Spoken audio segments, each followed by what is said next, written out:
Olá, boa tarde ao nosso público brasileiro e bom dia ao nosso público brasileiro, 11 da manhã no Brasil, e boa tarde ao nosso público da Europa e da África, às 2 da tarde, pontualmente, 2 em 1. Estamos prestes a começar o evento do dia de hoje. Sejam bem-vindos a esse seminário online realizado pela comunidade Cisco em português.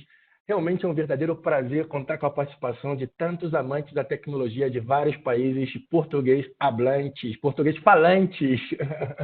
Além do Brasil e Portugal, contamos com a participação da Angola, Moçambique, Cabo Verde, São Tomé e Príncipe, Timor-Leste, Guiné-Bissau. Para quem não sabe, todos esses países falam português e é um prazer contar com a presença de um pouquinho de cada um de vocês. Muito obrigado, pessoal, pelo interesse em participar e querer aprender ainda mais sobre as tecnologias da Cisco. Esse seminário, vamos ver um seminário como esse que fazemos com muito carinho para vocês. Esse é o seminário do mês de fevereiro. Fazemos, para quem não sabe, realizamos um seminário ao mês no idioma português. Esse é o do mês de fevereiro. Provavelmente no mês de março vocês vão receber outro convite relacionado ao seminário do mês de março. Então, aproveita muito esse seminário. O tema de hoje é VXLAN Primeiros Passos. Para quem não me conhece, eu sou o Thiago Santos, sou moderador da comunidade Cisco em português e eu queria comentar algumas coisinhas para vocês sobre a comunidade Cisco. Muita gente não conhece a comunidade Cisco e, para quem não sabe, a comunidade Cisco é uma das maiores comunidades tecnológicas do momento. Contamos com mais de 500 mil membros ativos e recebemos mais de 1 milhão de visitas mensais. Somos uma plataforma online onde podem se integrar com pessoas que têm os mesmos interesses em temas tecnológicos, como todos os que estamos aqui. Bem, eu queria comentar também, pessoal, alguns detalhinhos da comunidade. Vou passar aqui o slide para vocês. Aqui, esse é o link da página principal da comunidade. Não tem que usar o www. Tem muita gente que se confunde com isso, então é só usar community.cisco.com e lá do lado direito, na parte superior, você pode selecionar o idioma e selecionar o idioma português para poder navegar dentro da página da comunidade em português. Lembre-se que a comunidade é exatamente isso. A comunidade é uma plataforma onde as pessoas publicam perguntas, publicam suas dúvidas para que outros membros solucionem essas dúvidas e solucionem esses problemas. Então, isso faz com que isso seja uma comunidade, faz com que seja uma plataforma onde várias pessoas com os mesmos interesses estão conectadas e umas ajudando a outras. Não serve de nada ter conhecimento se você não compartilha o conhecimento. Não serve de nada se você é o melhor professor de matemática se você ensina aos seus alunos da forma mais complicada e não dá aquelas dicas perfeitas que poderiam ajudar a que você pudesse sobressair e entender as coisas melhores. Então, esse é o motivo da comunidade, que as pessoas compartilham o conhecimento, porque compartilhando você também aprende. Qualquer professor sabe disso. Enquanto mais você ensina, mais você aprende. Então, aqui você pode publicar perguntas e receber respostas. E quando você receber uma resposta às suas perguntas, uma forma de você agradecer é você clicando nessa estrelinha que eu estou mostrando aqui agora nesse slide. Você clica normalmente fica 0 útil, você clica na estrelinha e automaticamente se converte em 5 útil. É uma forma de você agradecer a pessoa que respondeu a tua pergunta ou a pessoa que solucionou o teu problema. Também tem uma outra opção, tem um outro botãozinho quando alguém faz uma pergunta dentro da comunidade, que significa eu também. Às vezes você entra na comunidade e percebe que já tem outra pessoa com a mesma dúvida, com o mesmo problema. Então, em lugar de você publicar outra vez a mesma dúvida, você pode clicar no botão eu também, e quando essa pergunta receber uma resposta ou uma solução, você vai ser notificado através do teu e-mail. E quando alguém solucionar o teu problema, por favor, clique no botão aceitar como solução. Porque isso também ajuda que outros membros, quando entrem, eles vão ser capazes de ver que já tem uma pergunta, já tem um problema, e esse problema ele já foi solucionado, porque aquele membro já está anunciando, olha, esse problema ele já foi anunciado, já foi solucionado. E normalmente, quando você clica no botão aceitar como solução, a pergunta ela fica envolvida assim, com esse marco verde, é mais fácil para que nós possamos identificar que essa pergunta já tem uma solução. Bem, pessoal, também vocês podem participar, as pessoas que participam ativamente dentro da comunidade e que respondem perguntas, publicam conteúdo, publicam vídeos, publicam documentos, as pessoas elas são reconhecidas como contribuidor destacado. Todos os meses, nós aqui na Cisco selecionamos um contribuidor destacado, uma pessoa por cada idioma, e ela recebe um escudo, ali, um badge no perfil, que indica que ele é um contribuidor destacado, E provavelmente significa que esse cara é um fera, né? Porque ele responde, ele participa. Então, corre o risco de ser escolhido como um contribuidor destacado se você realmente participa dentro da comunidade, que é o que nós gostaríamos. Bem, chegou o momento de apresentar o nosso especialista convidado. Esse é o Fernando Gonçalves. Eu quero ler um pouquinho aqui do background do Fernando para vocês. O Fernando, ele se encontra atualmente em Portugal, mas ele acabou de confessar para mim que ele é brasileiro, mas ele também vai traduzir algumas palavras que não puderem ser entendidas no português do Brasil. Ele tem um poder, ele mora em Portugal, mas ele é brasileiro, mas ele tem o poder de traduzir essas palavras pequenininhas que às vezes não entendemos em português do Brasil, e ele vai poder solucionar esse probleminha. O Fernando Gonçalves, ele é engenheiro de redes com mais de 9 anos de atuação nos segmentos de Service Provider e Data Center, especializado em Troubleshooting, atuando há 6 anos no TAC e no HTTS da Cisco para clientes latino-americanos e europeus, atualmente focado nas tecnologias Routing e Switch para os produtos de Data Center da Cisco, como Nexus. Possui a certificação CCIE Service Provider. Bem, pessoal, já não vamos perder mais tempo. Se vocês quiserem baixar uma cópia da apresentação que está sendo utilizada nesse momento, que é a apresentação que o Fernando vai estar utilizando, eu vou deixar o link aqui para vocês no painel de bate-papo, no painel de chat. Por favor, pessoal, esse é um evento onde vocês... A intenção desse evento é que vocês façam perguntas e tirem as suas dúvidas. Então, não deixem de publicar perguntas no painel de chat. Todas as perguntas devem ser publicadas no painel de chat para que eu possa selecionar e o Fernando estará respondendo grande parte dessas perguntas no final do evento. Então, durante todo o evento, durante todo o transcorso do evento, vocês podem publicar suas perguntas, publicar suas dúvidas, e eu estarei selecionando para que o Fernando responda ao final.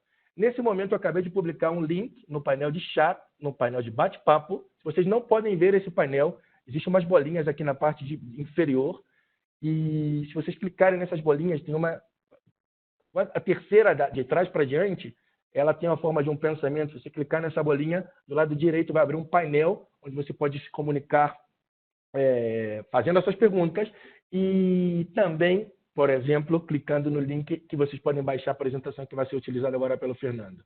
Bem, pessoal, como já comentei, não deixem de fazer as suas perguntas. As perguntas, por favor, elas devem ser publicadas no painel de Q&A, perguntas e respostas. Somente os temas que não são relacionados com o evento no painel de chat. Todas as perguntas técnicas que vocês querem que o Fernando responda no final, por favor, no painel de Q&A, perguntas e respostas. Tá bom, pessoal? Combinado?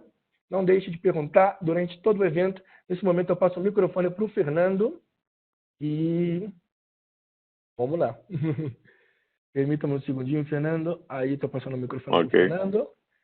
Obrigado, Fernando. Muito obrigado pela tua participação e aceitar aqui compartilhar o teu conhecimento conosco. Obrigado. Pode começar com você. Tá bem. Obrigado, Thiago. Boa tarde, bom dia, tá, para todos. Quando surgiu o interesse, né, de explicar, de falar um pouco sobre VXLAN, porque VXLAN agora está no hype, está surfando a onda, está por cima aí.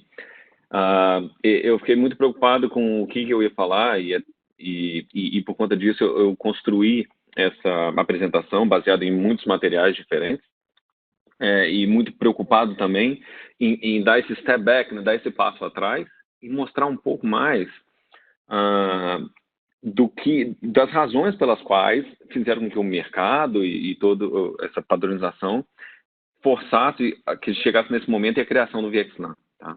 Essa tecnologia de overlay. Então, eu queria explicar um pouco mais e fundamentar um pouco mais o conhecimento e partilhar um pouco mais esse conhecimento com vocês, de modo que entendesse e pudesse justificar a adoção e o uso do VXLAN, e não simplesmente porque é o futuro ou o que tá. Então, foi essa uma das razões que eu gostaria de fundamentar, ou criar esse embasamento e mostrar, olha, a gente veio daqui, e essas são as razões pelas quais a gente vai, ou gostaria de implementar a VXLAN. Tá? Então, é por isso que eu tentei resumir e ser muito straight to the point, mesmo direto ao assunto, e mostrar o porquê, os desafios que a gente encontra e qual foi o histórico desse background para que a gente chegasse nesse momento. E então abordar um pouco do VXLAN. Então, por isso que eu chamei de primeiros passos, não à toa. É para pegar esse engenheiro que já tem um determinado conhecimento ou não, e apresentá-lo com esse tema, que é absolutamente novo para alguns. Tá? Então, é muito mais nessa perspectiva. Então, por isso que, em algum momento, se vocês observarem uma falta de advanced topics, né, ou temas que são muito avançados, mas isso foi intencional. Essa foi uma ideia minha, justamente para a gente ser mais claro e compreender melhor isso, que é o VXLAN. Tá? Então, é por essa razão que por quê, o que é e como funciona. E é isso. Tá? Vamos pro próximo. Então vamos lá, vamos começar por quê. Quais são os desafios do mundo atual? Né? E nessa perspectiva, é que basicamente a gente teria elencado, e os especialistas dizem que nós teríamos quatro grandes desafios para superar e que o VXLAN vem para justamente resolvê-los. Mas eu gostei de fazer o highlight de dois deles, que são a virtualização e o cloud computing. Eu poderia também adicionar ISDN, que é outro também tema que ouve-se falar muito, e também a questão do storage, tá? Vou mencionar. Mas, basicamente, sobre virtualização e cloud computing, e virtualização começando, é ele que foi o grande drive para que fundamentasse a criação da tecnologia de overlay, nesse caso o VXLAN. Por quê? Porque a gente para pensar, e anteriormente a gente tinha os bare metal, os servidores, onde era o host, ele tinha apenas um MAC address para ser, apenas um endereço para ser notificado e apreendido na rede. Isso, se a gente expande isso e numa forma de escala para o switch de acesso, naquela velha concepção de 3 camadas da Cisco, esse switch de acesso e essa rede de domínio de broadcast, até onde ele vai, é mais fácil conter e conhecer e ter isso nas tabelas de MAC, concorda? Eu tinha apenas um, então isso aí era numa relação de N, diretamente proporcional ao número de hosts que eu tinha naquele domínio de broadcast.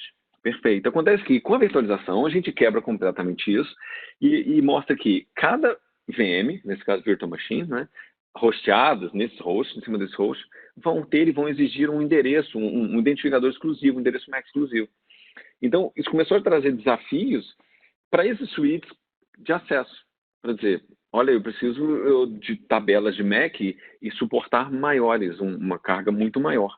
Se eu transfiro isso um pouco para o mundo de data center, não no enterprise, no mundo de data center, eu tenho essa primeira camada de acesso que a gente pode chamar de alguma maneira de TOR, né, que é Top of Rack, também sofrendo com isso. Né?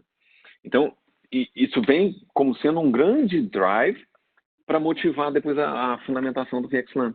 Tá? Então, ok, eu tenho que resolver meu problema de tabela, de escalabilidade, mas eu também tenho outros problemas, como por exemplo, eu preciso que, nesse cenário que agora a gente ouve muito, que é multi-tenant, ou seja, eu tenho ali aplicações que têm recursos compartilhados de computação, de memória, de storage, de networking, compartilhando o mesmo equipamento físico, e ao mesmo tempo a mesma unificação e o conhecimento entre aplicações que têm que se conversar em cenários, por exemplo, agora de infrastructure as a service, platform as a service, ou everything as a service, right? A gente tem esse desafio também, que é como eu mantenho containers também, que é uma outra que vem também apertando forte. Como é que eu separo, como é que eu mantenho esse particionamento desse tráfego que é outrora feito através de VLANs e .NQ? Como é que eu consigo realizar isso? Como é que eu consigo manter isso, já que agora eu tenho um host e dentro desse host eu tenho diversos tenants. Eu tenho espalhados pela rede diversos tenants querendo se conversar. Tá?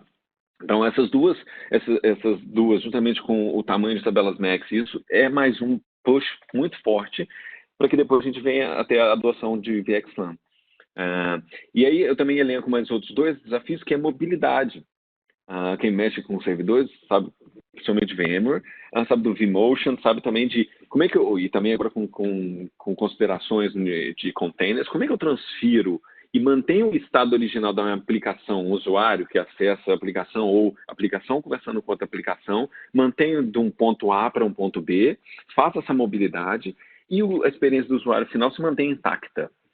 Tá? Então, como fazer isso? E como garantir que eu tenho uma solução que me atenda de modo que, de novo, a experiência do usuário, a experiência da aplicação se mantém intacta. Tá?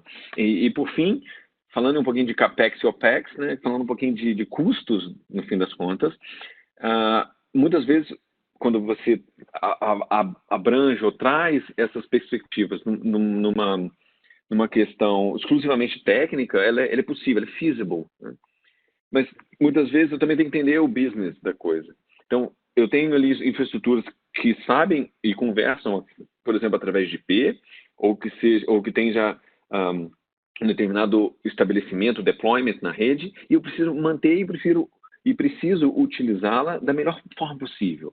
Eu tenho que utilizá-la 100%. A própria virtualização é uma dessas ideias. Como que eu utilizo 100% e não perco dinheiro? Tá? Então, esse meandro de coisas foi trazendo foi forçando para que em algum momento a gente tivesse a criação de tecnologia de overlay, como o caso do VXLAN. Tá? E no que diz respeito, então, a cloud computing, outro dos itens muito fortes nessa perspectiva a gente tem uma grande quebra agora de paradigma na conversação. Tá? A gente sempre teve uma conversação que a gente chama de North-South, que é a conversação do sul para o norte para o sul, onde cliente-servidor, web-based, web-server, ou seja, sempre tinha essa comunicação onde que a gente chama vertical. Só que agora, as camadas de aplicação, por exemplo, como elas se conversam, vamos lá, Facebook e a utilização de aplicações main cache, Google, Big Data, usando Hadoop, elas agora conversam através de várias N-tier, né? Tem várias camadas de conversação, onde um serviço alocado numa VM, num host aqui, quer conversar com uma outra aqui, quer conversar com uma outra aqui. Então, alocados em diferentes hosts, que são diferentes VMs, que são em diferentes data centers. Tá? Como é que eu garanto isso? Como é que eu garanto, de novo, a mobilidade? Como eu garanto a comunicação agora, não mais vertical, mas agora horizontal? Como é que eu garanto isso? E esses são os desafios que o VXLAN vem e resolve. Tá? Bem, mas antes de a gente chegar aí a moda propriamente dita, eu me preocupei em trazer um pouco um histórico, um background histórico, tá? Do que a gente vem observando. O que a gente tinha? O velho e bom Spanning Tree Protocol, né? Que tá aí, roda nas redes até hoje. Ok, fantástico. Só que ele tem muitos problemas, como a gente conhece. Por exemplo, problema de convergência. Você pega o seu root bridge e cai o tempo de recuperação, e além do Mac Flush, a limpeza dos Macs na rede, para depois eleger um novo root bridge e fazer toda a definição e fazer um novo aprendizado da tabela Mac, isso é um problema gravíssimo, sabe? E mais que a gente tenha features para ajudar nessa perspectiva, nunca é o mesmo, isso não é nativo. O Spanning Tree, ele, por si só, ele apresenta problemas de convergência. E para manter o que a gente chama de loop-free topology, claro, eu tenho que ter também subutilização de links, tá? Porque de acordo com o algoritmo SPF, ou Shortest Path First, eu preciso deixar que alguns links não estejam utilizados. Porque se eu tenho todos os links utilizados, não vai funcionar, né? Eu tenho um grande potencial de criação de loop.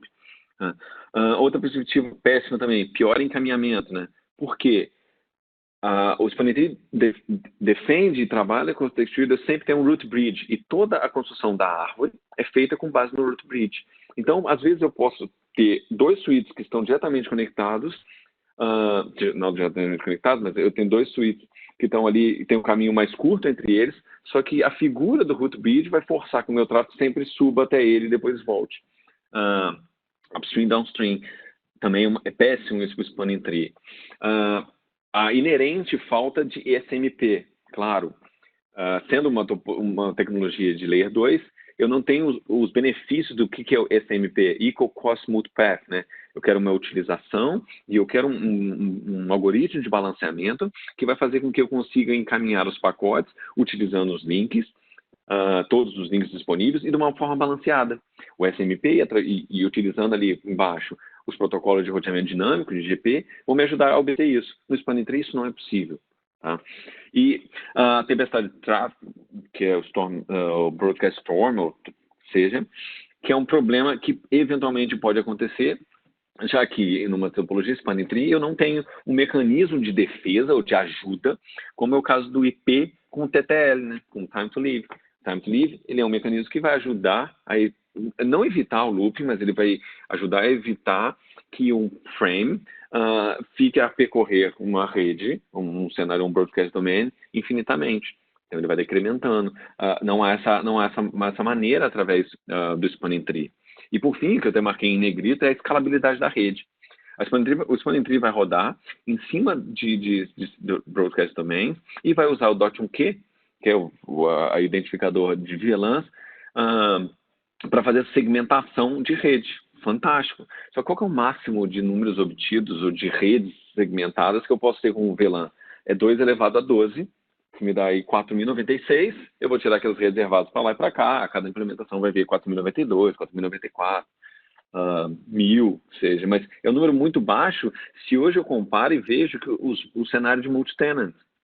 Eu não consigo atender e responder, fazer a segmentação de tráfego, segmentação dessas aplicações com o atual modelo com .1q. Esse é um grande dos problemas. Ok, então a gente vê esse cenário muito ruim, a gente avançou, a Cisco criou então o VPC, que é o Virtual Port Channel. Ajudou em muitas coisas, muitas coisas. Só que no fim das contas, a gente para pensar, o VPC ainda é enraigado com a figura de 2 peers no control plane, comandando a comunicação e o encaminhamento dos pacotes. Apesar de você ter um control plane só, você ainda vai ter os 2 peers. Então, se eu tenho a quebra de um dos peers, eu posso, ou mesmo no cenário com os dois, eu posso ter assimetria de tráfego. O northbound sai de um jeito e o inbound o outbound e o inbound, eles se confundem, podem entrar por um jeito, sair por um equipamento, sair pelo outro, e eu também fico muito restrito àquela questão do load balance dos hashes. Tá? Então, o VPC é interessante, fantástico, muitas redes que utilizam o VPC. Só que também, se eu começo a escalar isso e pensar na perspectiva de data center em multi-tenant, o VPC não seria capaz de suportar a capacidade massiva de aprendizado de hosts ou de Macs, vamos dizer assim. Ok, então pensaram sobre isso e falaram, vamos expandir isso e vamos aí criar vamos criar, não já cria, mas vamos fazer utilização, vamos utilizar tecnologia de overlay, que eu vou explicar um pouco mais o que é à frente. Então surgiu, a Cisco criou o Fabric Path, que sim, é fundamentada e desenvolvida para data centers. Tá? Ele não vai... É uma tecnologia exclusivamente Cisco, o que é um problema, e não se baseia em IP. Ele faz encapsulamento de Mac em Mac. Ele pega o Mac do serviço do cliente e vai colocar um outro Mac e vai fazer o encaminhamento. Tá? Ali embaixo vai rodar um ISS voltado para Layer 2. Tá? Mas FabPath é muito bom e faz muita coisa, é overlay? Sim, só que, ainda assim, ele é Cisco only. Ele é Mac em Mac. Então, ele traz alguns problemas que o mercado hoje está buscando padronização, coisa que o VXLAN, sim, vai trazer. Perfeito. Então, esses eram os desafios e o historical background. Tá? Então, aproveitando, não deixe de fazer perguntas. Tá? Ao fim, eu vou responder algumas delas. Então, eu encorajo todos que façam as perguntas. Tá? Não quer dizer que eu saberei a resposta, mas vou em busca delas, tá? Vamos lá. VXLAN. Antes de falar de VXLAN, eu acho que tinha que falar um pouquinho de overlay, né? Por quê? Porque o Fernando já está trazendo aqui overlay, underlay, e o que basicamente é isso, sabe? VXLAN é a única, ela está inovando? Não, na verdade não está inovando nessa perspectiva. Redes overlay existem por aí. Diferentes protocolos conversam overlay. Então, o que é o overlay? Você pegar uma infraestrutura, tá, existente, com uma forma de comunicação, um control plane, um data plane, e em cima dela criar uma camada de abstração, uma camada de tunelamento.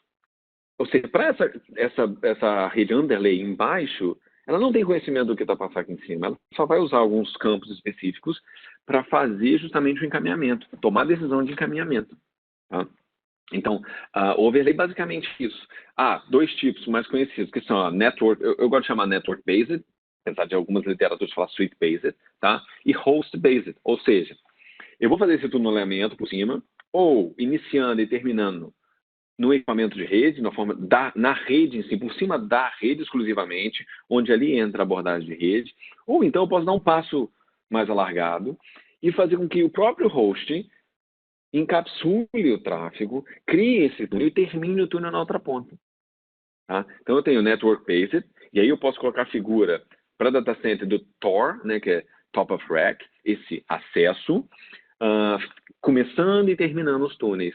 Ou então eu posso ter o host based, um hypervisor, posso ter um host mesmo, ou a VM propriamente dita, é muito mais profundo que isso, começando e terminando os tunelamentos. Tá?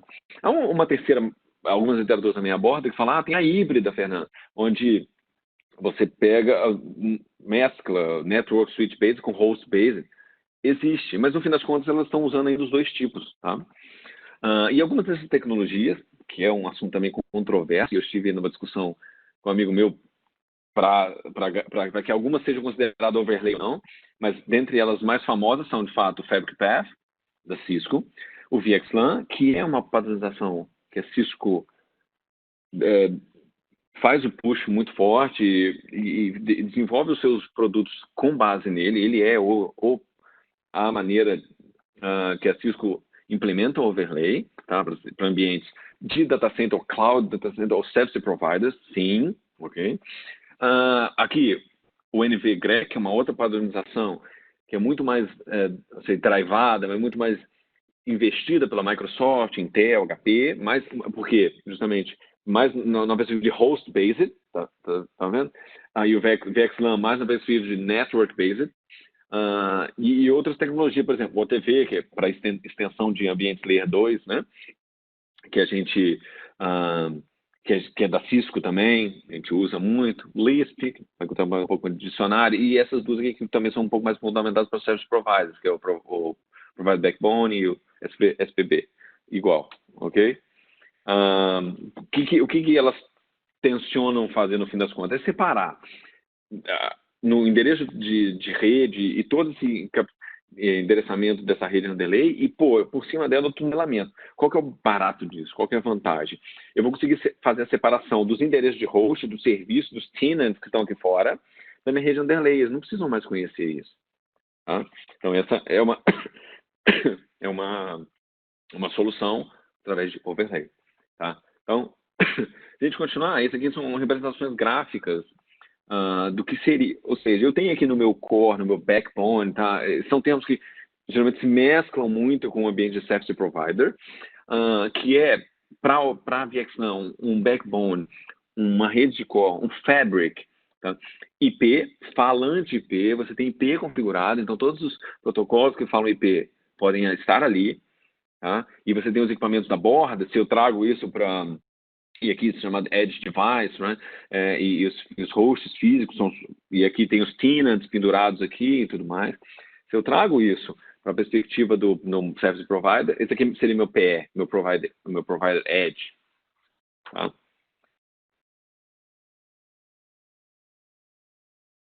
Então, em cima dessa estrutura, veja só, em cima dessa estrutura underlay, eu estabeleço a minha overlay. Tá? Eu estabeleço ali, o VXLAN faz dessa maneira, e muitas outras, eu estabeleço meus túneis, que podem ver aqui em vermelho, sobre essa rede. Então, isso que é o grande lance. Tá? Nós temos aqui, então, uma pergunta de sondagem, né? Uma pergunta só para interagir um pouco mais. Essa é muito fácil, mas vamos ver, que é como switches de uma rede Ethernet clássica identificam um domínio Layer 2? Como a separação ali, como que eu sei que o tráfego do A e do B não são o mesmo? Através de que maneira eu faço isso? Então, eu abro essa pergunta disponível para vocês ali no polling panel, para que vocês respondam. Eu vou seguir, depois a gente volta com o resultado, ok? Então, há essas três opções, através de uma tag, como o caso do .mq, um exemplo, ou do campo EtherType, ou número mágico. Sim, existe um número mágico. Muitos equipamentos, quem trabalhou com 6500 e 7600, equipamentos que eram para LAN switching e provider, muitas vezes tinha umas mensagens de erro e dava ali magic number. Existe. Tá? Ok. Bem, VXLAN. chegamos ao ponto, apresentamos os desafios, a evolução das tecnologias e por que VXLAN, o que é o VXLAN, né? Ele é basicamente uma tecnologia overlay, fantástico, que faz exatamente isso, vai pegar essa comunicação Layer 2, vai pegar esse serviço, todo esse tenant, toda essa necessidade de conversação e vai por cima dela, dessa rede de backbone underlay, vai criar esse tunelamento para comunicação fim a fim. Basicamente é isso. Como é capaz de fazê-lo, né? Ele vai encapsular esses frames em pacote IP datagram, né? Com datagramas IP, e aí está uma grande diferença para NVGRE, né? Que é com UDP. Tá? Dessa maneira, ele vai conseguir, a gente vai falar um pouco mais, realizar isso. E agora eu trago a atenção para vocês exatamente para essa frase, que é uma tecnologia de data plane. Tá? Por quê? Porque algumas vezes confundem-se um pouco e acham que o VXLAN é um protocolo. E, na realidade, ele não é um protocolo, ele é uma maneira, é uma standardization, né? Como diz na própria RFC, né? Para endereçar a necessidade de redes overlays dentro do data center virtualizados, acomodando multiple tenants. Tá? E ele não é, na realidade, um protocolo, como a gente está esperando ver. Tá? E é mais interessante ainda que ele é uma tecnologia exclusivamente data plane, para fazer a entrega, fazer a comunicação do tráfego em si. Mas ele não trabalha na perspectiva de cima do control plane, cima não, vamos chamar de lado do control plane, na comunicação dos VTEPs, do Edge Device, ou em que maneira você vai fazê-lo. A gente vai falar um pouco mais à frente. Mas, basicamente, ele é para identificar o serviço na qual você está a conversar. O VXLAN é exclusivamente para isso. Vai ser através de um VNI, ok, vou explicar, mas fique com isso na mente, porque é data plane. Tá? Ele não tem o que a gente chama de um control plane explícito, tá? Como a gente costuma conhecer, e a gente vai apresentar outros temas aqui.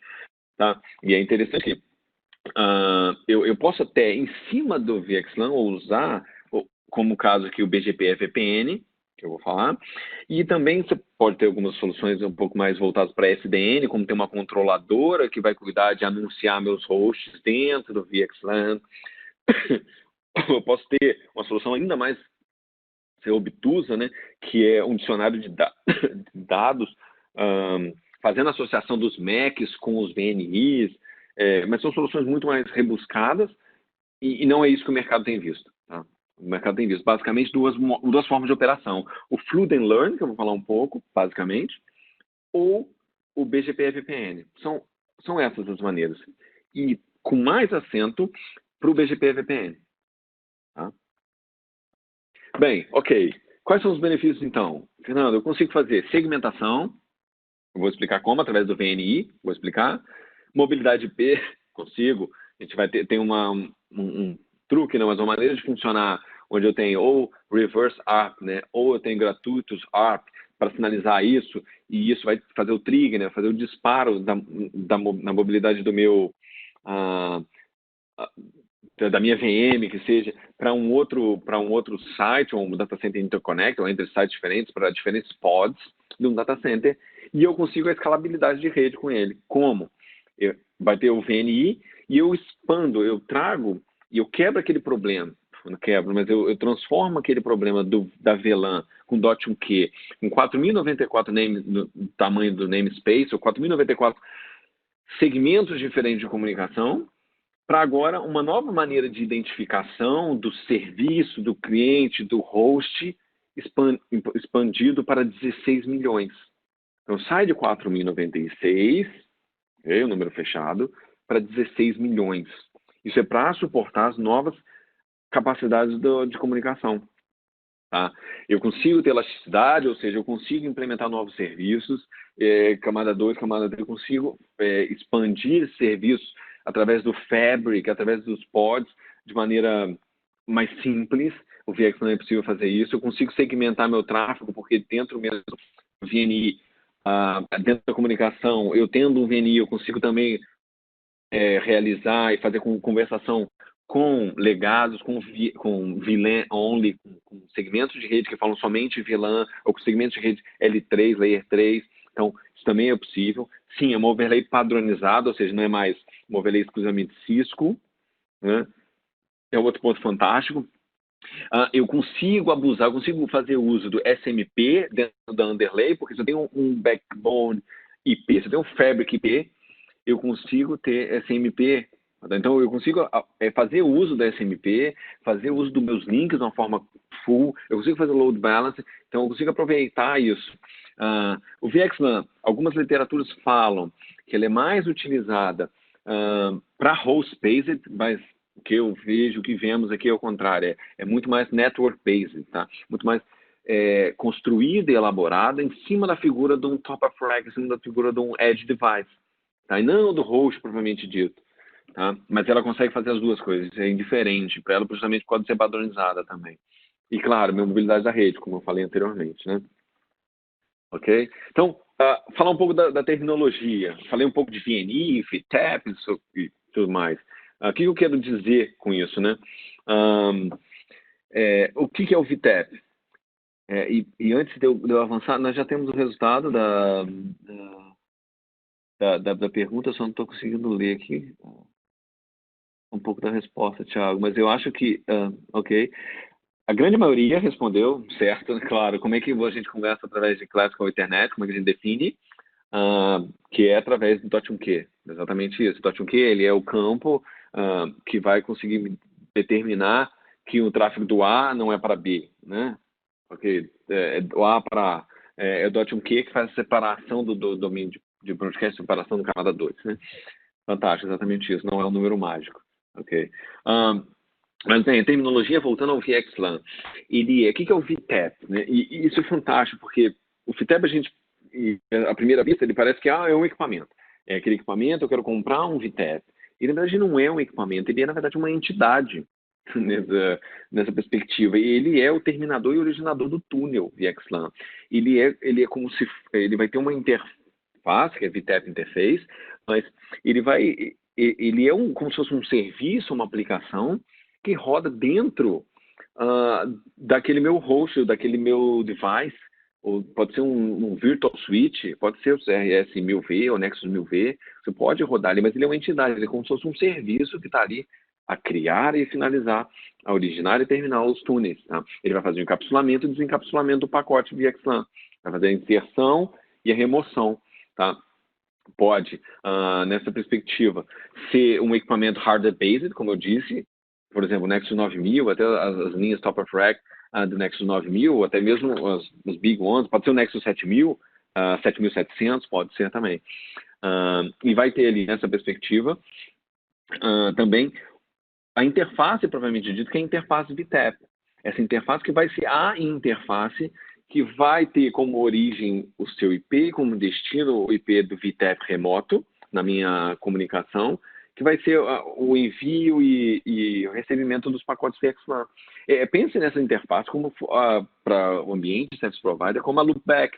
A mesma loopback que a gente usa na underlay para dizer, isso aqui é meu router ID IGP, ou esse aqui é meu router ID do BGP. Tá? Então, essa mesma interface do loopback, que é usada para router ID, faço uma analogia como a interface VTAP, tá? Para criação, início e fim, terminação de túnel. Tá? Então, nessa perspectiva, essa é a terminologia. Quando eu ouvi agora os termos, já sei que é o VTAP, que a entidade que fosse esse serviço rodando em cima de um host fisicamente, provavelmente dito, né? Ou pode ser um switch também. E o grande advento, o que é realmente o que trouxe de benefício e como ele se comunica, o VXLAN e como ele determina o que é esse segmento A não é o B, e esse A vai para o B. Esse identificador exclusivo, a criação do VXLAN é o VNI, que é o VNI, que é o VXLAN Network Identifier. Tá? É ele que justamente vai proporcionar a segmentação, o particionamento de tráfego, tá? Que vai identificar que um determinada conversação é de um host destinado a outro host daquele mesmo segmento ou não. Tá? Então, isso tudo é parte da terminologia do VXLAN. Tá? De novo, é o identificador de 24 bits, 2 a 24, 16 milhões. Ok? Perfeito. Ok, vamos avançar para a próxima. Boa. Antes de a gente chegar, provavelmente, de mostrar um pouquinho da comunicação, no Packet Walk, né, que é a conversação, serviços overlay. O que eu posso fazer com o VXLAN? Tá? Você pode fazer, e o modo tradicional, e para que foi desenvolvido, é Layer 2 Bridging, Layer 2 Bridging, que é basicamente o seguinte: eu tenho um host anexado ou subindo aqui num determinado equipamento, um VTEP, e eu tenho hosts em outra localidade, por exemplo, também subindo em outro VTEP. Todos eles aqui em cima, partes do mesmo fabric. Então, eles, pertencentes ao mesmo serviço, pertencentes à mesma VLAN, querem se comunicar. Então, eles vão subir o tráfego para dentro dessa nuvem, para dentro desse tunelamento VXLAN, e vão fazer um bridging. Tá? Esse é o básico, é o foundation, né? A fundação justamente do VXLAN. Para fazer o bridging, através de como? Ele vai ter uma associação e vai fazer um tuple, né, que é do VNI, identificando o serviço com o MAC address, e vai fazer a diferenciação e a particionamento, segmentação do tráfego a partir desses dois itens, né, basicamente. E um outro serviço que pode ser estabelecido com overlay é fazer o roteamento. Eu tenho aqui serviços de uma aplicação de um tenant A, começando com B. Eles não fazem parte do mesmo domínio broadcast, eles fazem parte de aplicações diferentes, que em teoria não deveriam se conversar, mas é pedido, é solicitado que eles falem entre si. De que maneira faríamos isso?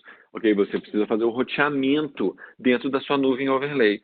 E nessas perspectivas, entra, principalmente para routing, para roteamento, entra a figura do gateway, o Layer 3 VXLAN Gateway. Tá? Porque ele vai justamente fazer essa pesquisa se é o que esse tipo de tráfego, e fazer como se fosse a conversão, a tradução. Então é possível fazer isso. Na perspectiva de roteamento, gateway. Há uma outra método de comunicação que é possível e um serviço que é provido aí também pela VXLAN, que imagina que eu tenho um ambiente legado, um ambiente que só fala VLAN, e eu quero fazer a comunicação com um ambiente que é Layer 3, que não tem nada a ver com aquilo que fala VXLAN. Como é que eu vou fazer isso, esse VLAN based ou VLAN aware? Tem maneiras de fazê-lo também, e é possível fazê-lo também. De novo, entra a figura de Layer 2 Gateway. Então, você vai ver que dentro do serviço de overlay, você pode integrar diferentes serviços de acordo com a necessidade do seu ambiente, do seu business. Tá? Isso é possível fazer com o VXLAN. Ok? Bem, deixa eu remover isso aqui. Boa, Fernando, ok. Partes interessantes. Como é o formato desse framework? Já que eu disse que isso não é um protocolo, como ele faz a comunicação? O VXLAN basicamente faz isso. Ele pega o seu frame original, se a gente observar que é direito em laranja, e vai adicionar o seu frame na frente dele. Tá? Esse frame ele tem um tamanho de 50 a 54 bytes, porque esse campo aqui, Alter 802.1q, é justamente para cenários onde você tem aquela figura dos gateways, fazendo essa conversão de VLAN para não VLAN, de VXLAN para... Então, se você quer manter essa questão do 802.1q, quer manter o tag, quer manter nas duas pontas, você pode fazer? Sim, não faz mal. Só que o frame, provavelmente dito, quando eu contabilizar todos esses bits, ele vai ter no final 54 bytes. Se eu não fizer uso, ele vai ter 50 bytes. Tá? E agora eu chamo a atenção para esse lance, que já que eu disse que o VXLAN faz uso de IP, faz encapsulamento de MAC e IP UDP em datagramas, eu tenho que ter porta de origem e destino. Concordo? E a porta de destino é padrão, 4789. Há alguns vendors que permitem usar diferente, só que não é recomendado, não é mudar o que a RFC definiu, 4789.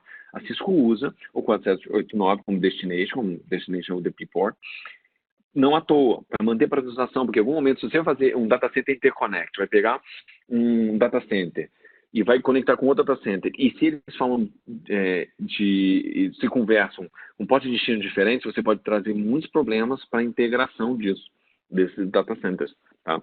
Então, por isso que é pedido que mantenha-se a porta de destino 4789.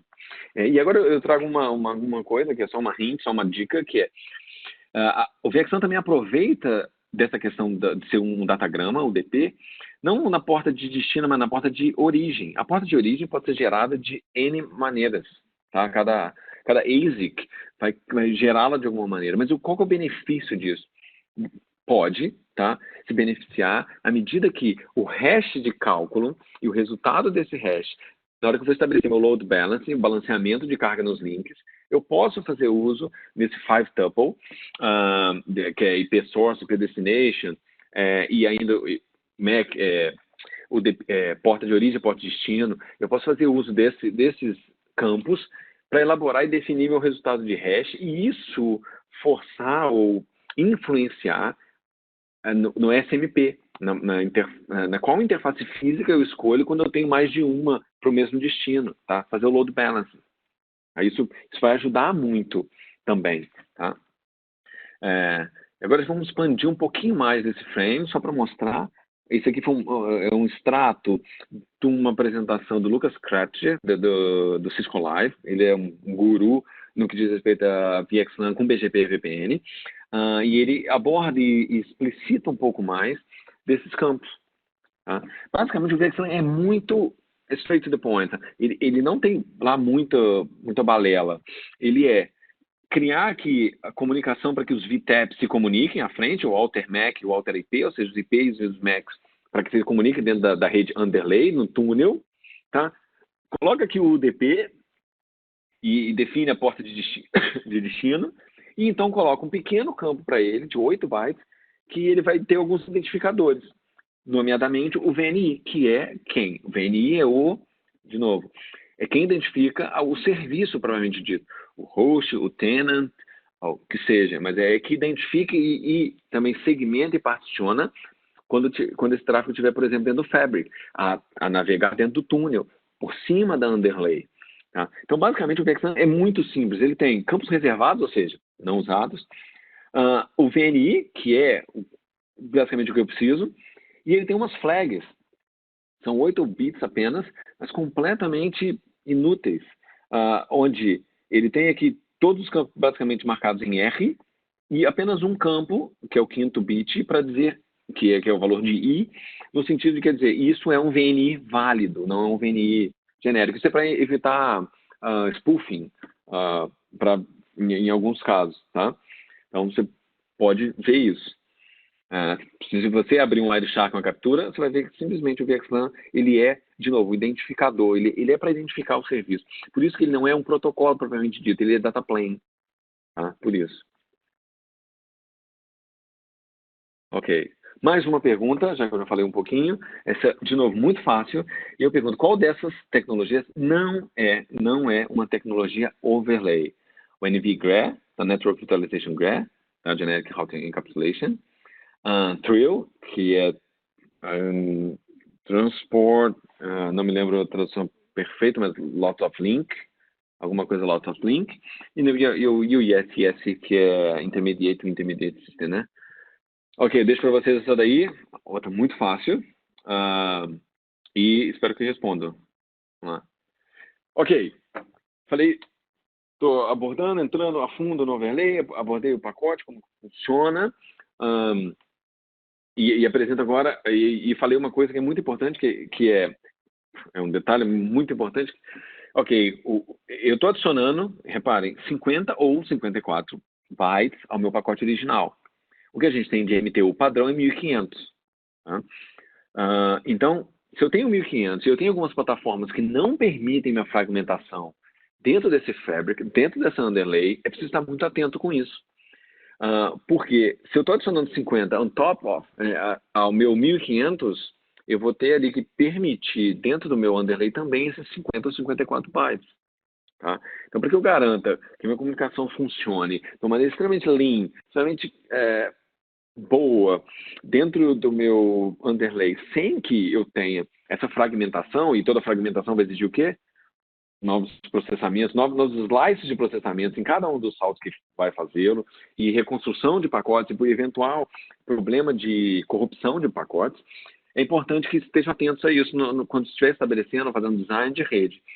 Então, se na elaboração, na compra do equipamento, o equipamento só fala 1.500, é preciso levar em conta isso. É preciso levar em conta que vai ter adição de mais 50. Toda a rede está preparada para falar um pouco abaixo mais dos 50 54 bytes. Então, não devem, é uma recomendação para não fragmentar, no Fabric principalmente, onde a gente tenta manter um conceito de Charles Clause, né, que é o conceito de eu só tenho um salto e o melhor dos caminhos é sempre passar por um salto apenas no Fabric.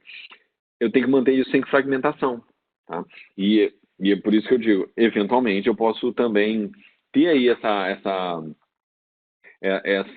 corrupção, esse drop silencioso na rede, porque se eu tenho essa outra camada, o ICMP, na hora que eu vou dar o Orixabit, quando eu vou dar a resposta do ICMP no envio do pacote para quem enviou, eu posso ter completa perda desse pacote sem notificação na rede. Então, vocês vão ficar a pensar por que razão foi dropado o meu pacote, e essa é a razão. Tá?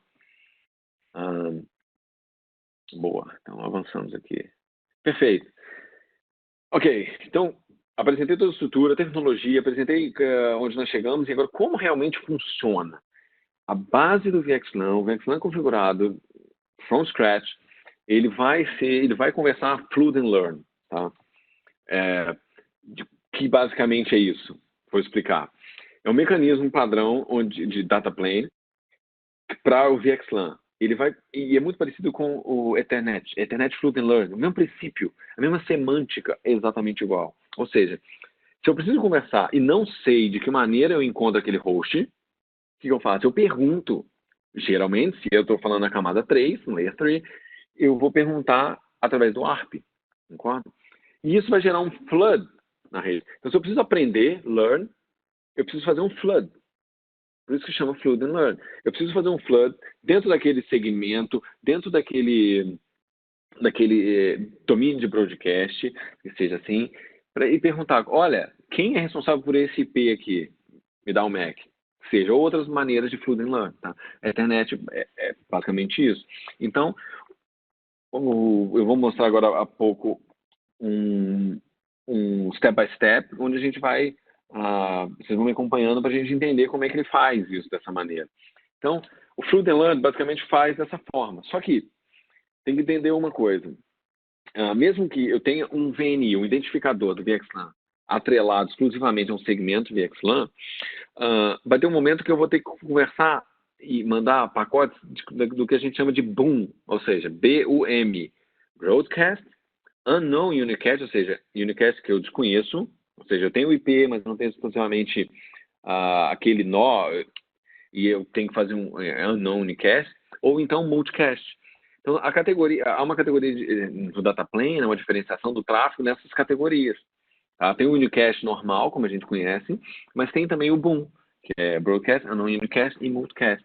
Então, como ele faz para conversar? Se o pacote é exclusivamente conhecido, o host remoto é conhecido, o VXLAN vai lá, pega o VNI de entrada e fala, olha, é aqui, VTEP remoto, pega isso aqui, daqui é o identificador do serviço, você sabe a quem encaminhar, eu já tenho o MAC conhecido, eu já tenho o IP conhecido, encaminha para esse nó resolvido.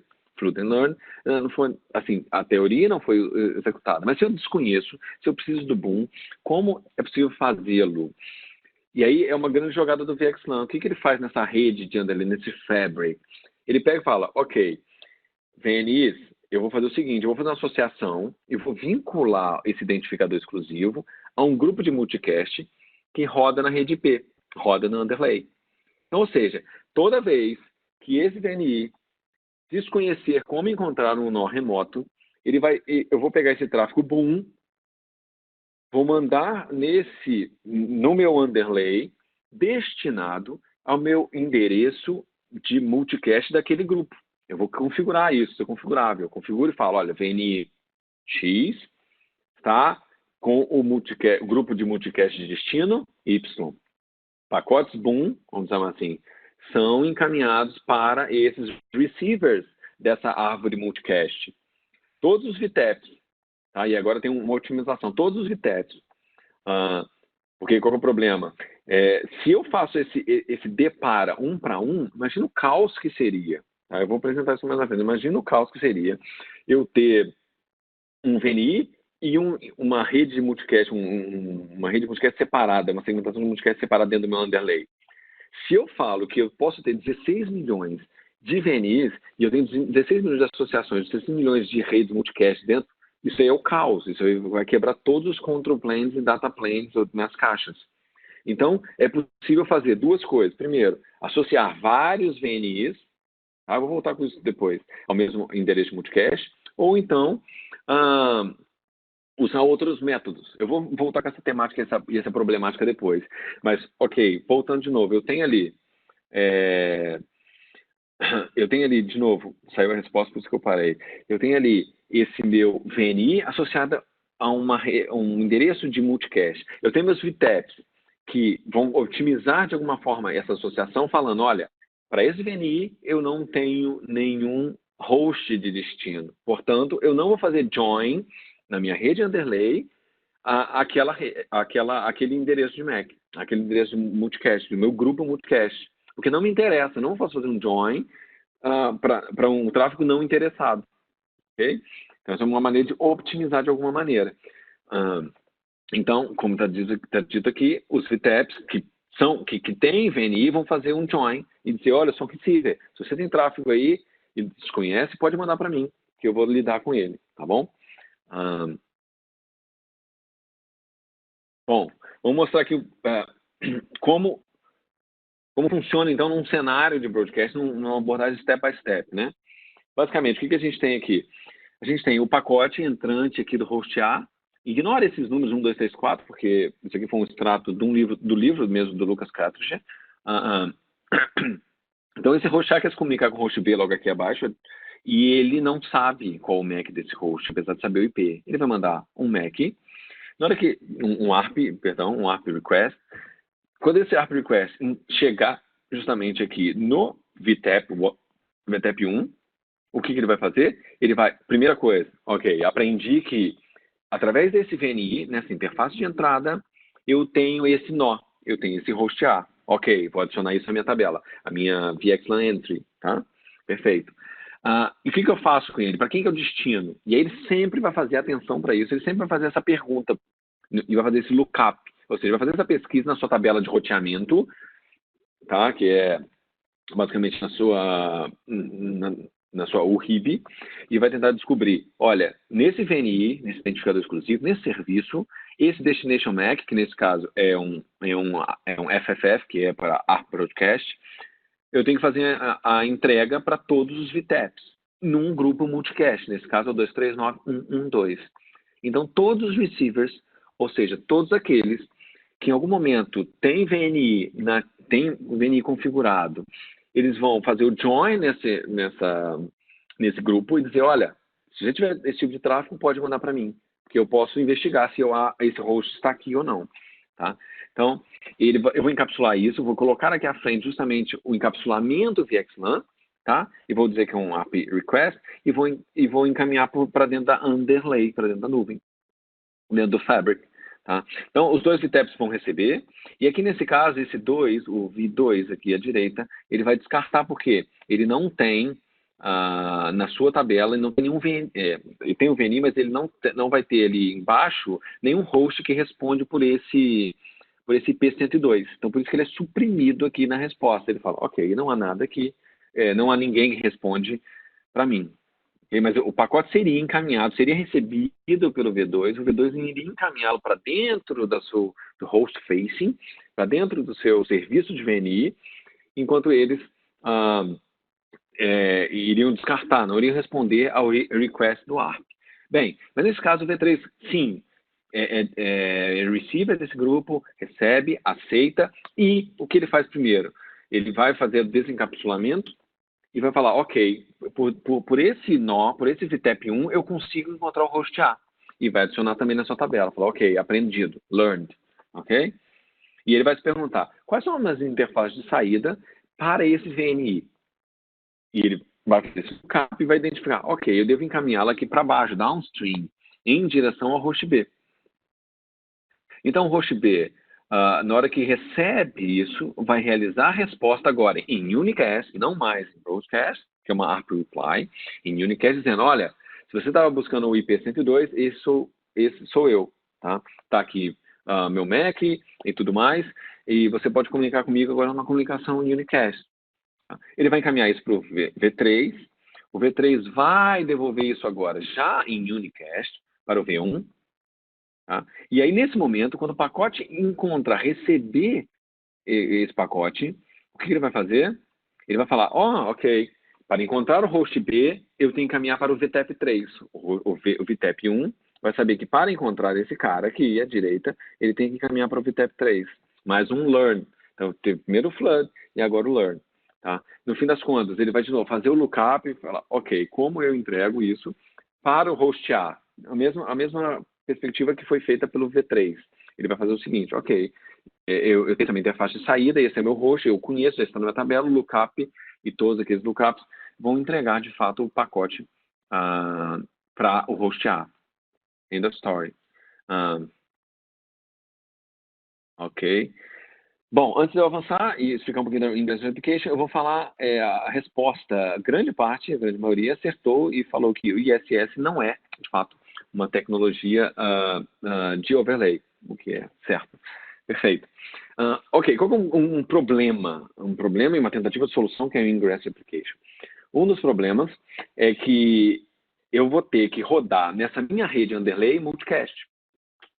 E, de novo, eu abordei um pouco disso. Qual que é o problema de eu pegar os VNIs, identificadores, 16 milhões, e associar cada um deles a um endereço IP multicast? É absurdo. Eu não teria capacidade e eu estouraria minhas tabelas por conta disso.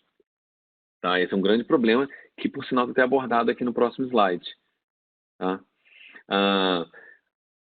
Voltando aqui. Então, essa associação é extremamente perigosa, cruel e é not feasible. Né? Você não vai conseguir aplicar isso realmente.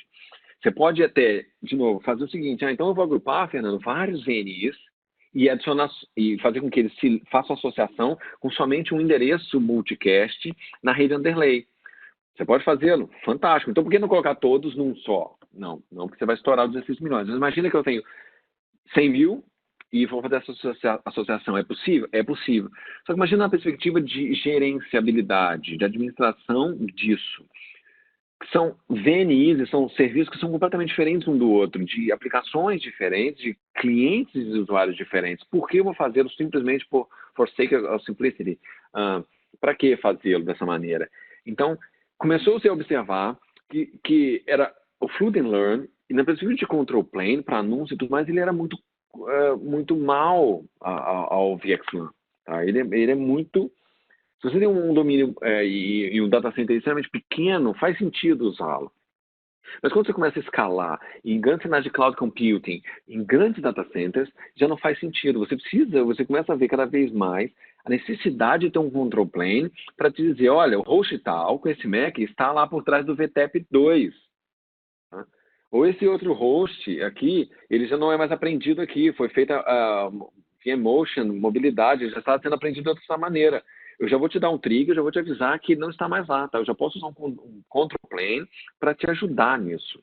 Uma das maneiras que foi feito e existe, apesar de pouco utilizada, é fazer o seguinte. Então, Fernando, eu posso ter um ambiente L3, mas sem multicast? É possível. Você vai fazer o quê? A replicação no ingresso. É uma solução, vou ser muito louca, mas é possível. Só que você está deixando também de se beneficiar um pouco do que é o ARP, que às vezes a gente vê o ARP como um grande vilão. Mas ele não é, ele tem a sua função na rede. Tá? E aí como é possível fazê-lo? Eu vou fazer replicação do meu tráfego, que outrora eu encaminharia na minha rede underlay como multicast. Eu não vou fazer dessa maneira. Eu vou fazer de uma maneira diferente. Eu vou pegar e gerar cópias para todos os VTEPs daquele ARP broadcast, que seja, multicast, aquele pacote mesmo, IPTV, aquele pacote multicast originado pelo host, pelo tenant, lá embaixo, eu vou fazer com que ele seja replicado, cada cópia, em razão e destinada para todos os VTEPs. Isso é um problema muito grande, porque eu teria que fazer com que todos os meus VTEPs se conhecessem e conhecessem a todos os VNIs que eles fazem parte. É muito mais fácil se eu configuro isso e falo, olha, localmente, e falo VNI com multicast group tal, ponto. E faço a mesma configuração em todos os equipamentos. Seria mais fácil porque eu tenho essa associação 1 para 1 ou N para 1. Mas com o Ingress Application, o grande lance que eu tentaria fazer é fazer uma cópia e evitar que na minha rede underlay rode multicast. Só que na prática vai depender muito da escalabilidade do seu Fabric. Eu acho que vai ser muito, eu digo cruel, mas vai ser muito mal para a sua rede, tá? Então, voltando, VXLAN é uma tecnologia de data plane, a gente já entendeu o porquê, e eu abordei vários problemas que fundamentaram a criação e elaboração ou uso de um control plane, de um protocolo sim, para resolver os nossos problemas, concorda? Porque dessa maneira, ou seja, com o VXLAN Fluid and Learn nativo, é muito... você vai ter esse flood na rede, cada vez mais, para aprendizado do host, e anúncio do host e outras coisas, antes de eu abordar o PGP VPN, e também para fazer essa comunicação entre os hosts, os serviços propriamente dito. Então, começou cada vez mais a haver necessidade de quê? De ter quem? Um VPN ou um control plane rodando. Tá? Bem, ponto. Última pergunta de sondagem antes de eu avançar para o grande barato que é o EVPN, tá? Que é o uso.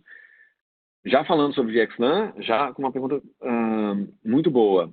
Então, a partir de qual campo um VTEP, imagina um VTEP que acabou de receber o pacote, vai fazer um lookup, ou seja, para como eu vou entregar, a quem eu devo destinar, encaminhar esse pacote VXLAN para um destino remoto. São quais os campos, ou qual o campo que ele vai olhar o pacote e vai fundamentar o seu destination base, vai ser baseado em qual ou quais campos. O VNI, exclusivamente, ele vai olhar o VNI e vai falar, ok, com esse VNI é para lá. Ou com o VTEP ID, ou com o VNI e o Destination MAC, né, que é o MAC de destino. Qual dos três? Pensem aí. Ok. Bem, então, o que é EVPN, né? Bom, é uma solução para control plane, basicamente. É criar essa camada em cima de todo esse data plane que o VXLAN traz, identificador de comunicação entre nós, comunicação de breaching, routing, legacy com VXLAN.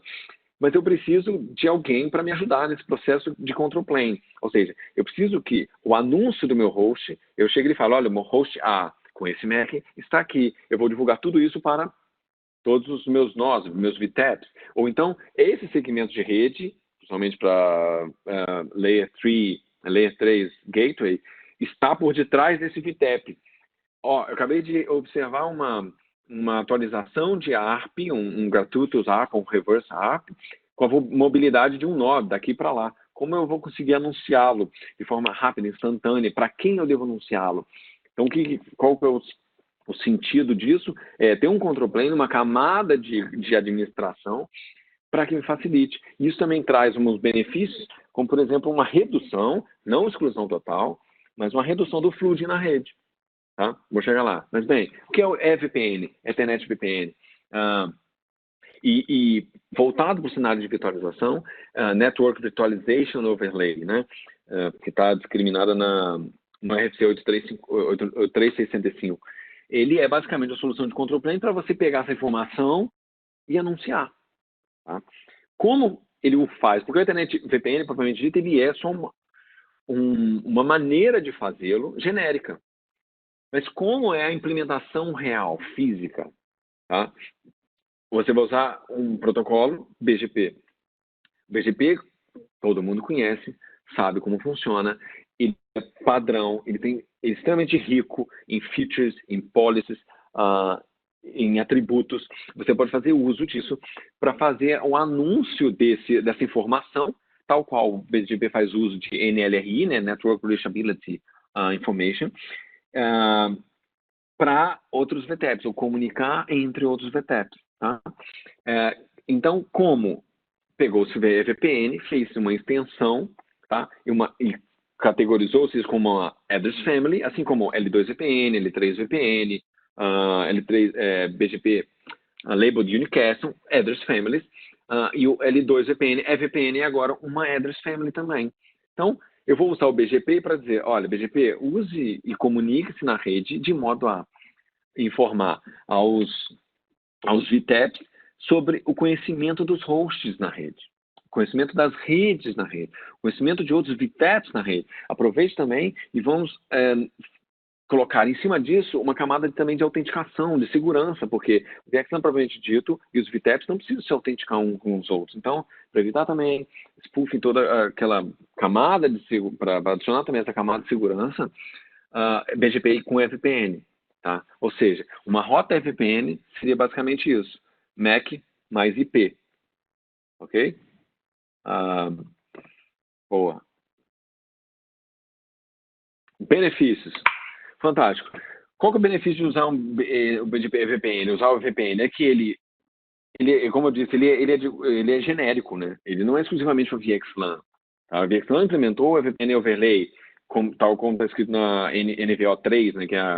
Mas você pode ali ter, por exemplo, outros data planes, como a MPLS, pode ter Segment Routing, pode ter PBB, que provide backbone, pode ter outras soluções rodando embaixo, né, assim, com o data plane, outros comunicadores, outros identificadores. O VPN vai poder pegar essa informação, como você quiser, e falar, olha, é assim que eu notifico, e é assim que eu encaminho essa informação do host, do segmento, de um lado A para o lado B, para todos os VTEPs, tá? Então, tirar partido e aproveitar justamente essa questão do control plane do VPN, para justamente também minimizar o flooding de rede. Ou seja, aquele flooding de toda hora eu ter que comunicar host está no VTEP A, no VTEP B, VTEP C, que seja, eu posso abstrair isso e deixar que o control plane resolva isso para mim, que o BGP resolva isso para mim. Tá? Então, essa é uma das grandes vantagens e é por isso que vemos cada vez mais nos cenários um VXLAN com um BGP VPN. Você vai estabelecer o design dos VTEPs trabalhando com IBGP e os route reflectors também. Você pode fazer uso de route reflectors, ou seja, de novo, tomar partida do que é a standardização, o base do BGP, tá? Ou então pode fazer todo mundo parte de um grande autônomo system. Então, é muito bom, é realmente muito bom fazer uso, e é o que é recomendado do BGP VPN. É lógico que é extremamente complexo, não vou mentir, a configuração básica sim, mas na hora que você começa a adicionar camadas de serviço, gateways, data center interconnect, multi-site pod, então isso vai cada vez ficando mais, e por isso até que eu separei essa sessão para essa perspectiva de ser um primeiro passo, para que te faça entender isso, para depois a gente avançar para a segunda, para uma segunda ou para a terceira sessão, que seria mais avançada. Tá? Esses são os benefícios. Então, eu fiz essa tabela de comparação para mostrar, mas antes de eu falar sobre ela, eu vou dar a resposta da pergunta, que era basicamente como o lookup é feito, baseado em quais campos, ou qual campo um VTEP vai saber a quem se destina e como encaminhar aquele pacote. E a maioria também respondeu certo, que é o tuple, né, que é a dupla de Destination MAC, o MAC de destino, mais o VNI. Então, todo VTEP vai olhar, olha, é nesse VNI e é Destination MAC. Para qual VTEP que eu tenho que encaminhar? Ele vai sempre fazer isso e essa entrega. Tá? Então, aqui, como funciona? Então, fazer esse quadro comparativo. Quando eu pego Fluid and Learn, básico, tradicional, sem um control plane estabelecido, e comparo com o VPN, no modo de comunicação, data plane, vão ser basicamente os mesmos. Tá? Só que o VPN vai adicionar umas camadas de benefício que no Fluid and Learn já não tem. Então, o encapsulamento é exatamente o mesmo. Não se fala. Tá? MAC com o DP. Lembrando, o DP era porta destino 4789. Bom? No VPN, como eu disse, você consegue fazer duas coisas que você não consegue fazer muito bem no Fluid and Learn, que é a descoberta do VTEP e a autenticação do VTEP. Tá? Então, veja, como é feita a descoberta? Fluid and Learn, você vai lá e pergunta, olha, quem nesse grupo, nesse multicast group, é capaz de responder para esse VNI, nesse Destination MAC. E aí é enviado isso. Então a descoberta é feita, o que a gente chama data-driven, né? Só a partir desse momento é que a descoberta será feita e o flood será elaborado, enviado, e o learn será aprendido e as tabelas serão construídas, tá, de encaminhamento. Mas só nesse momento, a partir de um dado. Agora, com o EVPN, você consegue já antes definir, configurar e anunciar. Então, de novo, você minimiza o flood na rede. Ok? Distribuição de rota do host, ou seja, de novo, o Flood and Learn não tem esse conceito, porque não é um control plane, né? Alguns falam que é, mas não é nessa perspectiva. Ele também não tem essa capacidade de fazê-lo. Mas o MPBGP sim, você configura e anuncia a rota para o host. Fala, olha, para esse host, com esse MAC, nesse VNI, manda para mim, tá? E aprendizado da rota também, o learn, basicamente a mesma coisa. Também é feito sempre a partir desse trigger, né? Que é a data-driven, né? Sempre eu preciso de alguém iniciando essa comunicação para que eu tenha esse aprendizado. O EVPN pode fazer data-driven e o faz também no local, quando recebe um pacote, fala, então você está aqui? Ok, então eu vou anunciar que eu acabei de receber um pacote de um host que eu desconhecia, nesse minha VNI, nesse minha interface, aprendi localmente e remotamente. Como eu saberia encaminhá-lo? Para quem eu encaminharia? O BGP VPN já me trouxe essa informação, já estou aprendido, eu não preciso de novo fazer um flood. Ok? E aqui está algumas das minhas referências, que serve também para referência para vocês, e eu elenco aqui 2 desses livros aqui, exclusivamente as partes de VXLAN. Esse livro aqui do Lucas Kadja, ele é basicamente VXLAN BGP VPN, ele é a bíblia da coisa, é fantástico, e também essas apresentações de Cisco Live aqui, esse aqui é do Lucas Kratcher, esse Troubleshooting VXLAN Building Data Center Networks, e você vai ver que é mesmo o nome do livro dele. E eu também diria que essas duas aqui, Troubleshooting e Implementing, são também muito boas. E agora, eu encorajo vocês a continuar e fazer as perguntas, porque, como viram, eu falo bastante, e espero que tenha sido claro também a vocês. Quais perguntas? Olá, Fernando. Obrigado, Fernando. O pessoal não vai embora, não, porque chegou o momento agora de que eu vou ler várias das perguntas que vocês fizeram, para que o Fernando possa responder ao vivo. E também é uma outra forma que vocês possam enriquecer o conhecimento de vocês. Então, temos várias perguntas aqui, pessoal. E para quem está saindo agora, que não pode ficar mais tempo, por favor, imploro que vocês respondam o questionário com 5 perguntinhas de avaliação, que vocês podem avaliar a qualidade desse evento e também sugerir temas que vocês gostariam que nós abordássemos no futuro. Então, por favor, saindo do Webex, não deixe de responder essa enquete de 5 perguntinhas, demora 10 segundos, por favor, não deixe de fazer, porque isso ajuda com que nós possamos continuar realizando esses eventos e melhorar cada vez mais. Mas vamos lá com as perguntas do dia de hoje. Fernando, muitas perguntas. Obrigado, pessoal. Tem uma dúvida acerca do VPC. Será que o VPC torna 2 switches em um? Ou só torna as portas dentro do domínio VPC em um? Entendeu? Ok. Não, na realidade é o seguinte, o que é o VPC? E tem outras tecnologias também que fazem basicamente o mesmo, tá? Lembrando, qual era o problema, né? A gente tinha o spanning tree, e aí tinha aquela única figura lá, e a gente tinha um problema que era, o pior dos problemas, que era, você tinha links que tinham que ficar desabilitados. Tá? Você fazia um mau uso dos links na rede. O VPC vem e fala assim, vamos parar com isso. Vamos colocar esses 2 caras juntos, vamos colocar 2 caras juntos, 2 peers juntos, respondendo para toda a rede, vamos ativar para baixo os port channels, tá? Ou seja, pegar esses links, criar uma nova estrutura de data center onde eu tenha tudo, de preferência, tudo operacional, todos os links usados. Então, o VPC foi criado para que a gente quebre um pouco essa situação que o Spanning Tree trazia de problema, para que você agregue interfaces, tá? Para que trabalhe como se fosse uma coisa só. Vamos lá agora, um passo antes. Porque o port channel tradicional, o que ele é? Agregação, Ether channel, né? Link aggregation, né? Ele agrega links para que eles funcionem como uma coisa só. Então, eu tenho lá 8 interfaces físicas e eu agrego todos e falo, olha, vou encaminhar pacotes por essas 8 interfaces ao mesmo tempo, não vou desabilitar nenhuma, todas elas estarão operacionais. O que é o VPC? O que é o virtual? O que é o V na coisa? Eu pego essa minha questão de várias interfaces e eu vou dividi-la e colocar uma parte, de preferência metade, num nó e a outra parte em outro nó. E vou dizer para a rede que eles se comportam como uma coisa só. Então, quem está aqui de baixo e quer se comunicar com esse nó para cima, ele não tem consciência disso. Tá? Tem algumas features para fazer isso acontecer. P-Switch, P-Gateway, tá? Layer 2, Layer 3. Não vamos entrar nesse trâmite. Mas o que é o VPC? Ele faz com que, sob a perspectiva de quem está enviando, quem está embaixo da stream, para cima haja apenas uma entidade lógica encapsulando, agregando, a palavra certa é essa, agregando todos esses links para que eu faça uso desses todos os links. Mas, na realidade, se eu vou parar para observar, eu tenho 2 caixas físicas, 2 pios físicos separados, com interfaces que vão em um deles e a outra metade, em geral metade, é o best approach, vai também no outro.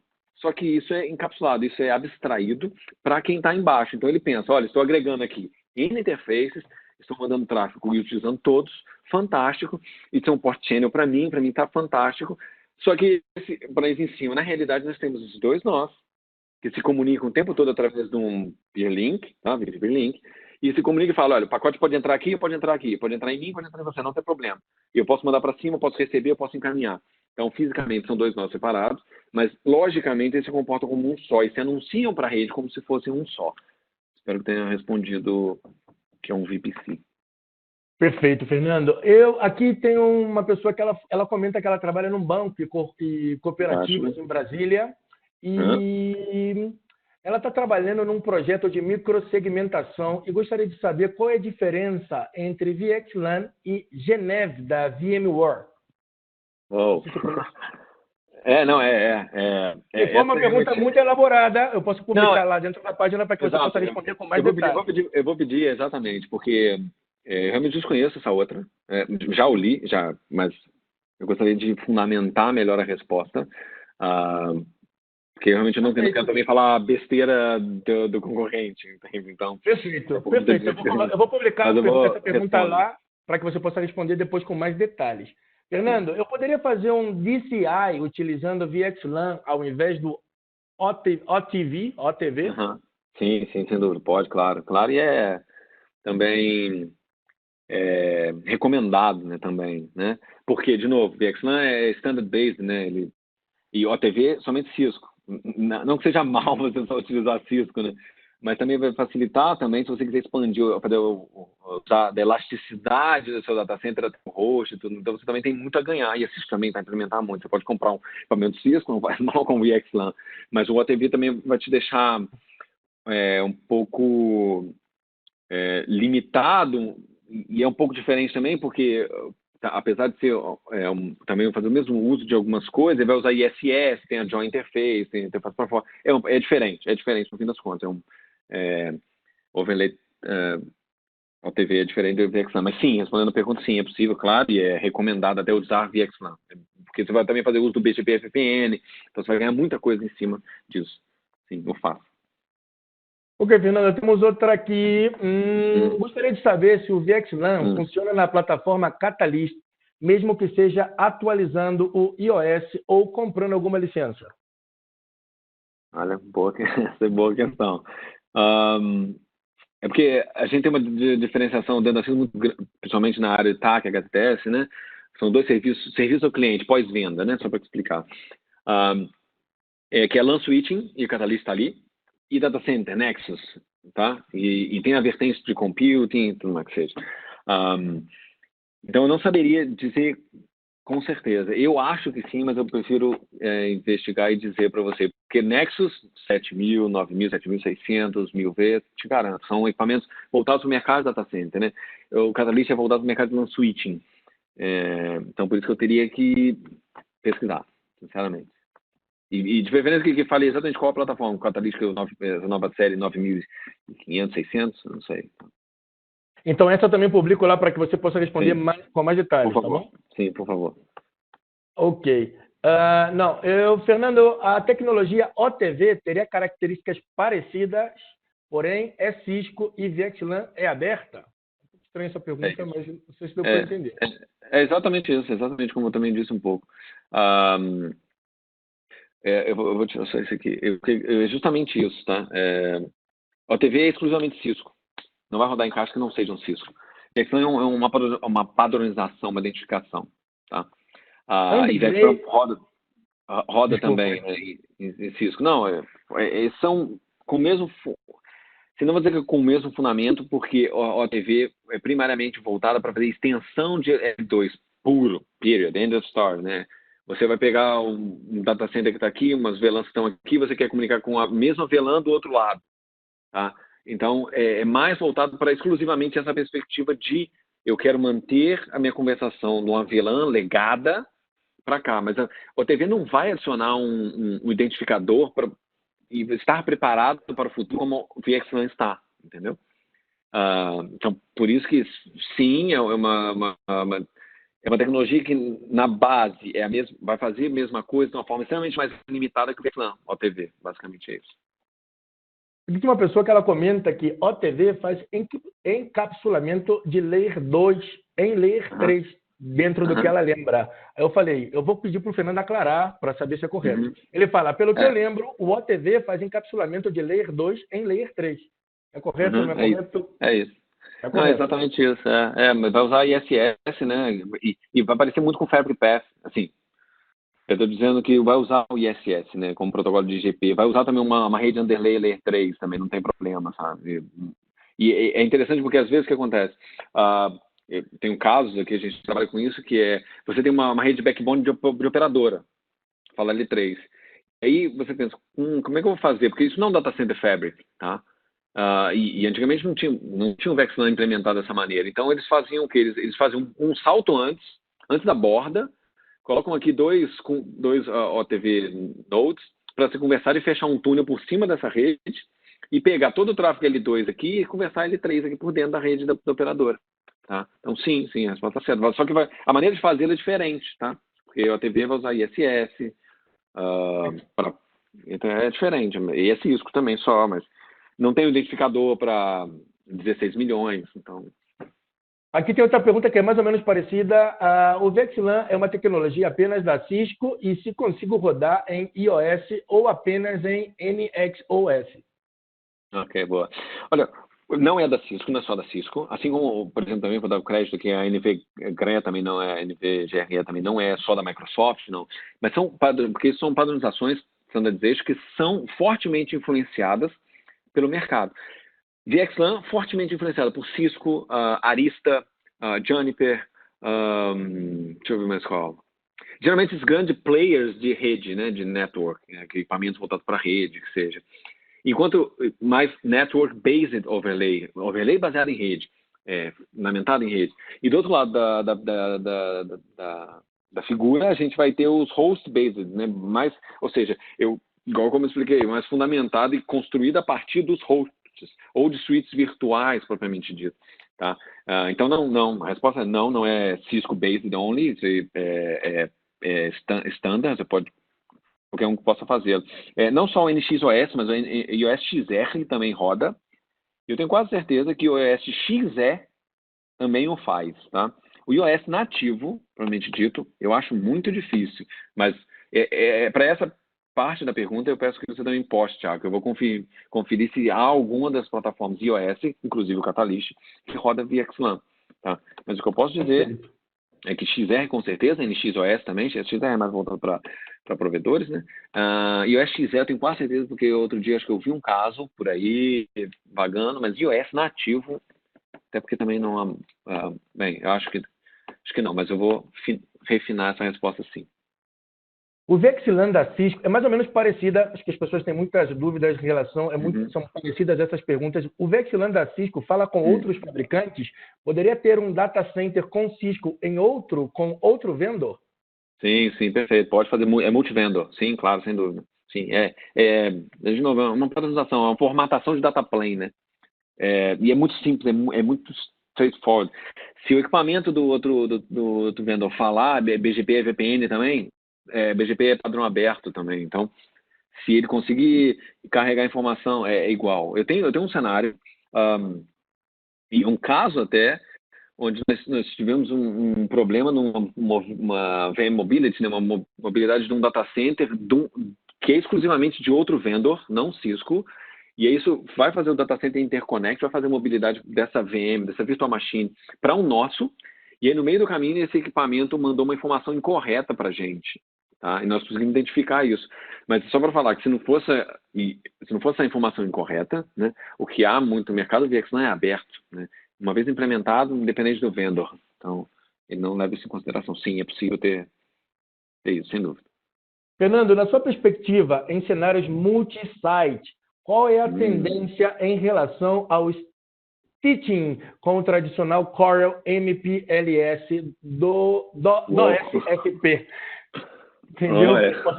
Não, eu entendi, claro que eu entendi. Entendeu? É que é extremamente complexo. E depois ele coloca stitching com VPLS ou VPN end-to-end através do Corel MPLS. O que tá tentando dizer que seguinte, tem um core que é backbone, propriamente dito, né, provedor. E ele está fazendo sticking, que vai fazer essa associação e fazer como se fosse uma tradução também. E o cenário, igual eu falei, há vários cenários de gateways, né? Onde você consegue fazer essa tradução, essa conversão, interpretar o que é essa informação de host e falar, olha, para esse host eu vou te dar esse VNI. E para esse VNI eu vou navegar dentro da minha rede, porque não faz mal. Isso é possível, sim, sem dúvida. Só que a pergunta foi como eu vejo isso ou para um cenário... Na sua perspectiva em cenários multi-site, qual é a tendência em relação ao stitching com o tradicional Core MPLS DOS SP? Ok. Eu digo que eu não me sinto... Eu me sinto confortável com a solução, mas eu acho que seria mais interessante se eu pegasse... Porque, repara, eu sou muito voltado para troubleshooting, né? E muitas vezes não me deparo com cenários tão complexos como esse. Eu gostaria melhor que você postasse essa, Thiago, e eu começar com o time de design da Cisco, para ver qual que é a melhor solução, a solução que mais agrada aos requisitos de business, para que seja mais confortável. Sem dúvida nenhuma, o SPF é um protocolo extremamente conhecido, né? Mas o que agora é particular, o que eu gosto muito, tenho visto cada vez mais usar, tenho visto mais benefícios, é o protocolo de ISS, a rodar nesse core, tá? Porque o ISS ele é um protocolo não exclusivamente L3, ele é um protocolo até que falam que ele é layerless, né? Que ele não se preocupa muito com a camada, ele 2 e 3 traz informação, leva informação para lá e para cá. Então eu diria que eu gostaria mais de ver essa solução como uma solução temporária, primeiro, e segundo, rodando ISS, assim, seria um pouco mais na perspectiva, mas eu gostaria de perguntar e tentar entender um pouco mais do tipo de design, o que eles mais comumente definem, porque essa é uma situação extremamente particular de multi-site, tá? Isso não é um VXLAN tradicional, intra-site, então, por isso que eu gostaria de avançar um pouco mais.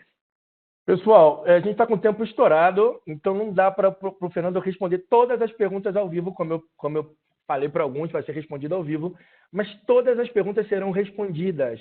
Agora, nesse momento, temos um evento Ask Me Anything, com a nossa especialista Diana Rojas. Ela vai estar respondendo todas as perguntas sobre fundamentos de SD Access. Vou colocar o link agora nesse momento aqui no painel de bate-papo, se vocês quiserem participar. Ela vai estar respondendo perguntas exclusivamente sobre esse tema até essa sexta-feira. E o Fernando, ele vai estar respondendo até a outra semana, até o dia 14 de fevereiro, qualquer pergunta que vocês quiserem fazer relacionadas a VXLAN. E ele também colocando o link nesse momento, onde o Fernando vai responder as perguntas. Mas, além disso, pessoal, todas as perguntas feitas que não foram respondidas, vocês talvez estão pensando, eu fiz uma pergunta, o Fernando não respondeu. Todas as perguntas feitas, todas as perguntas publicadas, elas serão publicadas nesse evento Ask Me Anything. Estou colocando o link nesse momento. E o Fernando vai ter até o dia 14 de fevereiro, até a outra sexta-feira, para poder responder para vocês. O evento teve muito sucesso, teve muitas perguntas e não deu. Tivemos mais de 30 perguntas. O Fernando respondeu, ao que não pareça, respondeu 10 perguntas. Mas não dá tempo, o tempo está estourando. Eu sei que muita gente tem que continuar trabalhando. e nós também. Mas eu agradeço muito a presença de vocês, pessoal. O evento foi sensacional. Muito obrigado, Fernando. Quero convidar vocês também a participar dos nossos canais de redes sociais, Facebook, Twitter. Também aqui, quero implorar a vocês responder a nossa enquete. 10 segundos da sua vida, que vai fazer uma enorme diferença para que nós possamos continuar realizando esses eventos, e aí você também pode publicar um tema que você gostaria que nós abordássemos no futuro para que possamos tirar suas dúvidas. Então, por favor, respondam essa enquete, é de múltipla escolha, demora 10 segundinhos, não custa nada, por favor. Isso faz com que nós continuemos realizando esses eventos e fazendo com que cada vez sejam melhores. Aqui também você pode visitar nossos canais, temos a comunidade em outros idiomas, em inglês, russo, japonês, espanhol, francês e chinês. E obrigado por ser parte dessa experiência, pessoal.